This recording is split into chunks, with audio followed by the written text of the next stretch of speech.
SUV und Diesel sind out, oder? Wie wär's denn dann mit einem sportlichen Kombi mit Benziner? Das ist der neue Audi RS4 Avant und ich habe heute mehr als 10 Fakten vom Audi RS4 Avant für euch.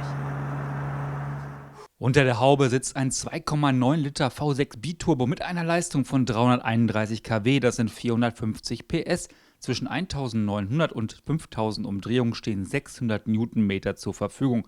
Leistung kostet 81.400 Euro sind mindestens fällig. Die Optik ist neu. Neu gibt es auch LED-Scheinwerfer. Optional ziehen sogar Matrix-LED-Scheinwerfer mit abgedunkelten Blenden ein. Die Reithäuser sind im Vergleich zum zivileren Audi A4 Avant um 30 mm pro Seite breiter. Für die Optikpakete Schwarz glänzend und Carbon gibt es auf Wunsch die Audi-Ringe und die RS-Schriftzüge an Front und Heck ebenfalls in Schwarz. Und natürlich kann man die RS-Logos auch komplett entfallen lassen. Sieht ja sowieso jeder, dass hier 450 Pferdchen unterwegs sind. Die Dachreling ist standardmäßig in schwarz-matt ausgeführt, der RS-spezifische Dachkantenspoiler und der Diffusoreinsatz sowie die ovalen Chromendrohre der RS-Abgasanlage bilden den markanten Abschluss.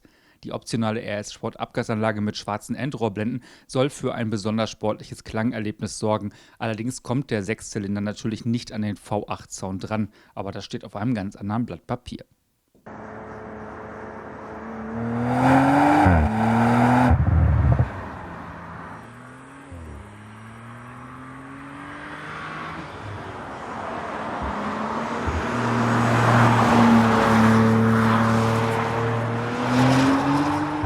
Kommen wir endlich zu den Beschleunigungswerten. Spielen wir also eine Runde Autoquartett. Der RS4 Avant katapultiert innerhalb von 4,1 Sekunden von 0 auf 100 km/h. Mit dem RS-Dynamik-Paket wird die elektronisch begrenzte Höchstgeschwindigkeit von 250 auf 280 km/h angehoben. Die beiden Turbolader bauen bis zu 1,5 bar Ladedruck auf und der Verbrauch soll laut WLTP-Fahrzyklus bei kombinierten 9,2 Liter liegen. 17% weniger als beim Vorgänger. Fahrwerk, Lenkung, Innenraum, Optik, hier wurde alles auf sportlich getrimmt. Dennoch bleibt der RS4 Avant alltagstauglich. Der Kofferraum ist 495 Liter groß, bei umgeklappter Rücksitzlehne und dachhoher Beladung, das ist mal ganz wichtig, wächst er auf 1495 Liter. Kaum zu glauben, aber wahr, mehr als 30 Fahrerassistenzsysteme gibt es im Audi RS4 Avant. Man kann zwischen 8 Lackfarben wählen, darunter auch die neuen Uni-Farbtöne Turbo Blau und der neue Metallic-Ton Tango Rot.